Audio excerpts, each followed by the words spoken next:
जय हिंद साथियों, कैसे हैं आप? उम्मीद है बहुत अच्छे से होंगे और आपकी पढ़ाई भी बहुत अच्छे से चल रही होगी। साथियों, अगर आप जीडीएस की तैयारी कर रहे हैं या जीडीएस की तैयारी करना चाहते हैं या जीडीएस की किसी भी पोस्ट में, इंडिया पोस्ट ऑफिस के जीडीएस की किसी भी पोस्ट में आप ऑलरेडी सेलेक्टेड हैं, तो ये वीडियो आपके लिए है। क्योंकि आज मैं आपके लिए एक बेहद इंपॉर्टेंट न्यूज लेकर आ रहा हूं। जानते ही होंगे आप कि इंडिया पोस्ट ऑफिस की जीडीएस लाइन में स्ट्राइक चल रही है। जितने भी एम्प्लॉयज हैं जीडीएस के, वो सभी स्ट्राइक पर हैं। और इस स्ट्राइक से एक बहुत इंपॉर्टेंट खबर निकल कर सामने आई है, जो आपके लिए बहुत ही ज्यादा इंपॉर्टेंट है। क्योंकि अगर आप जीडीएस में जॉब कर रहे हैं तो जानना आपके लिए बहुत जरूरी है, या आप जीडीएस में अप्लाई करना चाहते हैं। आने वाली जो है कई वैकेंसीज हैं, लगभग 30,000 के आसपास वैकेंसीज और फिर आने वाली हैं। तो उसमें आपका फ्यूचर क्या होने वाला है, क्या प्लानिंग हो सकती है, इन सभी चीजों पर हम लोग आज इस वीडियो में बात करने वाले हैं। वीडियो बहुत ही ज्यादा इंपॉर्टेंट होने वाली है अगर आप जीडीएस के लिए सोच रहे हैं या प्लान कर रहे हैं, आपने ऑलरेडी सिलेक्शन उसमें पा लिया है। तो चलिए बिना देरी के जल्दी से वीडियो को शुरू कर लेते हैं। तो वीडियो शुरू करने से पहले एक बार आपसे रिक्वेस्ट है कि अगर आप हमारे चैनल में पहली बार विजिट कर रहे हैं तो वीडियो को कर लीजिए लाइक, और अच्छा लगे तो शेयर कर सब्सक्राइब करना बिल्कुल मत भूलिएगा। आइए शुरू कर लेते हैं। देखिए, जैसे कि आप जानते हैं कि जीडीएस में लगातार हड़ताल चल रही है। 12 दिसंबर से ये हड़ताल शुरू हुई थी और आज ये वीडियो मैं जब शूट कर रहा हूं तो आपको मिल रहा होगा 14 तारीख को। तो ये वीडियो या 15 तारीख को, तो ये तो 3 दिन की हड़ताल हो चुकी है, जबकि एक दिन से ज्यादा नहीं होनी चाहिए थी। उसके बावजूद अगर ये हड़ताल एक से ज्यादा दिन चली गई है, 2-3 दिन, तो इसका अब यहाँ पर एक नेगेटिव इम्पैक्ट देखने को मिल रहा है। ये नेगेटिव इम्पैक्ट क्या है और इसके पॉजिटिव इम्पैक्ट क्या है, जैसे कि मैं वीडियो की शुरुआत में आपको बताया था कि इसके दो आपको जो है इसके सर्कमस्टेंसेस क्रिएट हो रहे हैं, एक तो पॉजिटिव और दूसरा नेगेटिव। इन दोनों पर ही हम लोग वीडियो के बीच में बात करने वाले हैं। उससे पहले मैं आपको बता दूं इस वीडियो में हम लोग बात क्या क्या करने वाले हैं। देखिए, जो हड़ताल हो रही है वो हड़ताल है क्या कि ये अनिश्चितकालीन हड़ताल हो गई है ना। क्योंकि शुरुआत में ऐसा लग रहा था कि ये पूरी जो है एक आध दिन की बात रहेगी, लेकिन अब ये अनिश्चितकालीन हड़ताल हो चुकी है। और इसका डे कौन सा है? इसका डे है 3, मतलब आज ये तीसरा दिन हो चुका है। अब इसमें से जो इंपॉर्टेंट बातें निकल कर आ रही हैं वो दो पॉइंट है यहाँ पर। एक पहला पॉइंट कि ये हड़ताल क्यों हो रही है, और दूसरा इंपॉर्टेंट पॉइंट है इस हड़ताल से फायदा क्या होगा, क्यों हो रही है और इसके फायदे क्या हैं। ये आपके लिए बहुत इंपॉर्टेंट है, क्योंकि ये फेज, ये जानना कि ऐसा कर क्यों रहे हैं ये लोग, और दूसरा अच्छा कर रहे हैं तो इसका जो है गवर्नमेंट इसको सपोर्ट क्यों नहीं कर रही है, क्यों नहीं इन हड़ताल जो कर रहे हैं लोग इनको जो उठा लेती है और इनकी बात मान लेती है। इसके पीछे की बात आपको जानना बहुत जरूरी है। इसी चीज के लिए आज ये वीडियो बन रहा है, ताकि आपको भी ये सारी चीजें समझ में आ जाए। देखिए, ये जो हड़ताल हो रही है ये क्यों हो रही है, इसमें 5 पॉइंट है सबसे महत्वपूर्ण। वैसे तो कई और भी पॉइंट हैं, लेकिन ये 5 पॉइंट्स बहुत ही ज्यादा इंपॉर्टेंट है। क्या कि ये लोग चाहते हैं कि जो जीडीएस में सिलेक्टेड हैं उनको अर्ध सरकारी या एक टेम्पररी जॉब से सरकारी जॉब की या पूर्ण सरकारी जॉब की तरफ ले जाया जाए। मतलब ये मान के चलिए कि चूंकि ऐसा उनको फीलिंग आता है कि सैलरी बहुत कम है, तो ये जॉब सरकारी, हालांकि सरकारी है, लेकिन इसमें वो सभी फैसिलिटीज काउंट नहीं है जो बाकी सेंट्रल वैकेंसीज में होती हैं। तो उनकी डिमांड है कि पूर्ण सरकारी दर्जा उनको मिल जाए। दूसरा, प्रमोशन में बहुत इश्यूज आ रहे हैं। पिछले 2 सालों से जो भर्तियां लगातार आ रही हैं उसके प्रमोशन के इश्यू लटके हुए हैं। तो ये लोग चाहते हैं कि इनके प्रमोशन को भी जो है क्लियर करा जाए, जैसे बाकी सेंट्रल वैकेंसीज में होता है। वेतन का इशू है इसमें। जिस वेतन है, जैसे कि आप जानते हैं कि जब जीडीएस में आप सेलेक्ट होते हैं तो जो है बीपीएम और एबीपीएम में बहुत ज्यादा डिफरेंस नहीं है। 3 से 4 हजार के आसपास सैलरी में डिफरेंस है, तो उनको 12 या 15 के आसपास दोनों की सैलरी मिलती है। 12,000 एबीपीएम को और बीपीएम को 15,000।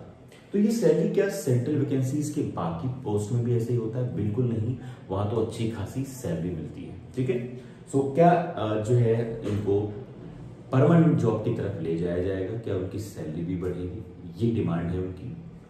ट्रांसफर में इश्यूज होते हैं। ट्रांसफर जैसे कि जीडीएस में स्टेट में ही ट्रांसफर कराने में बहुत इशू है, और इवन दूसरे डिस्ट्रिक्ट में ट्रांसफर कराने में बहुत इश्यूज आते हैं कई चीज़ों में।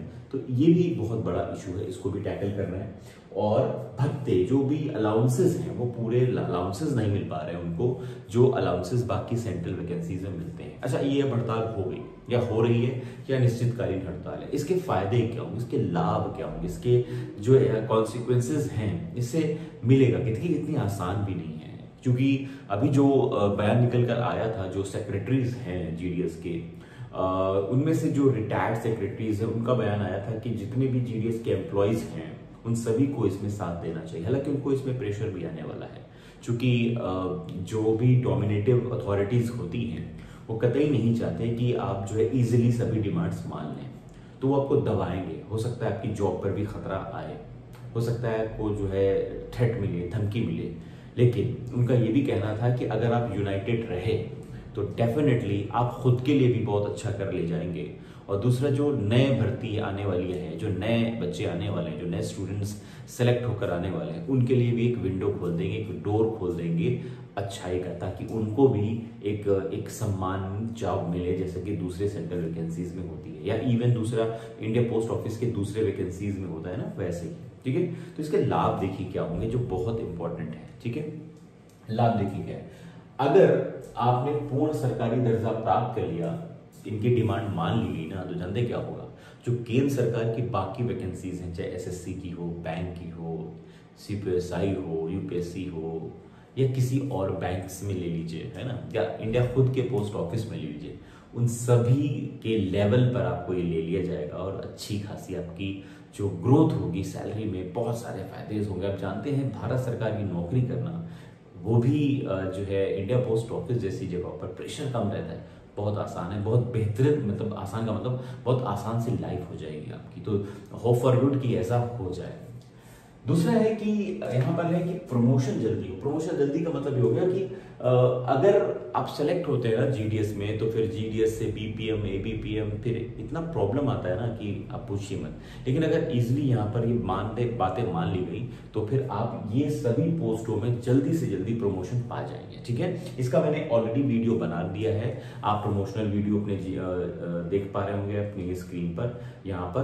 तो यहाँ से आप क्लिक करके ये वीडियो भी देख सकते हैं कि अगर आपका प्रमोशन, आप जीडीएस में सेलेक्ट होते हैं तो आपका प्रमोशन कैसे हो सकता है और कहां तक आप पहुंच सकते हैं, ये जरूर देख लीजिएगा इस वीडियो को। ठीक है, अब देखिए आपकी सैलरी का इशू है। सैलरी क्या है आपकी, अभी नॉर्मल 12,000 से 15,000 के आसपास आपकी सैलरी है। बीपीएम में 12,000 है, उधर एबीपीएम में 12,000 है, बीपीएम में 15,000 है। लेकिन अगर आप सैलरी अच्छी करना चाहते हैं तो आपको प्रमोशन, आपको परमानेंट होना होगा, और परमानेंट अगर आप हो जाते हैं तो आपकी सैलरी 40,000 के आसपास भी हो जाएगी। जी हाँ, ठीक है। अब देखिए कि जो प्रमोशन इश्यूज हैं कि आप प्रमोशन कर लेते हैं तो फिर आपका ट्रांसफर भी इजीली हो जाता है ना, क्योंकि ट्रांसफर में सब प्रॉब्लम आती है। तो ट्रांसफर अगर आपका जो है इजीली होने की डिमांड मान ली गई, तो आपके स्टेट में ही ट्रांसफर अच्छे से हो जाएगा। आप डिस्ट्रिक्ट चेंज कर सकते हैं और इजीली अपने जो है होम टाउन में भी सिलेक्शन ले सकते हैं। ठीक है, और सबसे बड़ी चीज है जो भत्तों की। देखिए जब केंद्रीय कर्मचारी कोई होता है ना, तो उसको ये उम्मीद रहती है कि जो भी वेतन लग रहा है स्केल का, 7 पे, 8 पे, 6 पे, तो उसको भी उसके फायदे मिलेंगे। ठीक, लेकिन जीडीएस में ऐसा होता दिखता नहीं है। इसलिए उम्मीदें की जा रही हैं कि जो बाकी भत्ते किसी और कर्मचारी को मिलते हैं वो भत्ते हमको भी मिले। सिर्फ अभी डीए मिल रहा है उनको, 40% के आसपास है। बाकी चीजों में उनको कोई फैसिलिटीज इतनी मिल नहीं रही है जितनी बाकी कर्मचारियों को मिलती हैं। तो वो भी उम्मीद ये कर रहे हैं इस हड़ताल के थ्रू कि बहुत जल्द उनको भी यहाँ पर जो है वो सभी भत्ते मिल जाएंगे और उनकी भी लाइफ सेट हो जाएगी। तो ये जो हड़ताल जारी है, इसके लिए अगर आप खुद भी पहुंच सकते हैं तो पहुंचिए।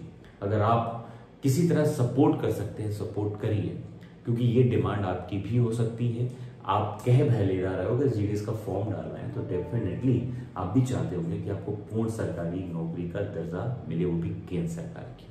तो उनकी जो है हौसला अफजाई करिए, उनको जो है इनकरेज करिए, ताकि जो है अगर उन्होंने एक रास्ता खोल दिया तो आपके लिए भी बहुत गोल्डन चांस यहाँ से बन जाएगा। और जिसमें सबसे बड़ी चांस ये है कि यहाँ एग्जाम क्या होता है ना, कि पेपर नहीं होता, डायरेक्ट सिलेक्शन है।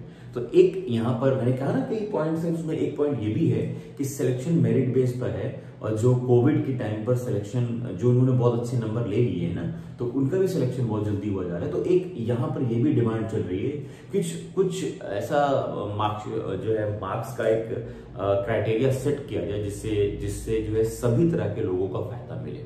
देखते हैं आगे क्या होता है। तो इसी तरह की अपडेट पाने के लिए आप हमारे चैनल को जल्दी से सब्सक्राइब जरूर कर लीजिए, बेल आइकन दबा दीजिए, ताकि जो भी मैं अपलोड करूं वीडियो रिगार्डिंग द जीडीएस या और भी गवर्नमेंट जॉब्स के लिए, तो आपको उसका नोटिफिकेशन मिल जाए। और हाँ, वीडियो शेयर जरूर कर दीजिए ताकि अब सभी आपके जो दोस्त हैं उनको जो है ये होप मिल जाए कि जीडीएस में एक बहुत बड़ा चेंज होने के दौर में जीडीएस जा रहा है, और होपफुल कि उसमें बहुत अच्छा चेंज आएगा भी आप सभी की दुआओं से। मिलते हैं एक नई वीडियो में, तब तक के लिए मुझे इजाजत दीजिए। धन्यवाद।